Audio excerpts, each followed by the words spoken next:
Šveicarijos viešojoje erdvėje įsibėgėja diskusijos dėl pasiūlymo skirti kiekvienam piliečiui 7000 litų pajamų per mėnesį. Iniciatyvą palaikantys aktyvistai surinko reikiamą parašų kiekį referendumui rengti ir laukia jo datos. Skeptikai iniciatyvą vadina pasaka. Šalininkai mano, kad visuotinės pajamos galėtų pakeisti pašalpų sistemą.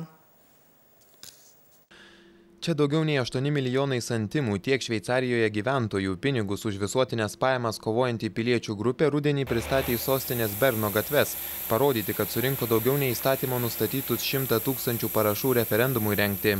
Pagal Šveicarijos tiesioginės demokratijos principus rezultatai įpareigos keisti įstatymus, todėl diskusijos dėl pajamų visiems Šveicarijos viešojoje erdvėje rimtai įsibėgėja. Metų pradžioje politikai skelbs referendumo datą.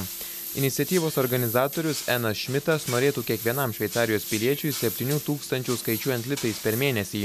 Tiesa, dėl aukštų kainų tokia suma leistų gyventi tik kukliai, bet pasak Šmito vis tiek užtikrintų žmogaus orumą, esą šveicarai galės nesukti galvos dėl išgyvenimo, rinksis prasmingiausią veiklą ir iš tikrųjų dirbs dar daugiau.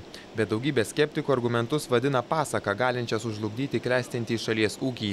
Tiesa, iniciatyvą palaiko ir kai kurie parlamentarai, esą pajamos visiems galėtų pakeisti tik skurdesniems skirtas pašalpas. Tokia universali gerovės sistema būtų ir teisingesnė, ir veiksmingesnė. Didžiausias pavojus užsieniečiams atviros Šveicarijos sienos, bet aktyvistai sako, kad pilietybę atvykėliams gauti labai sunku.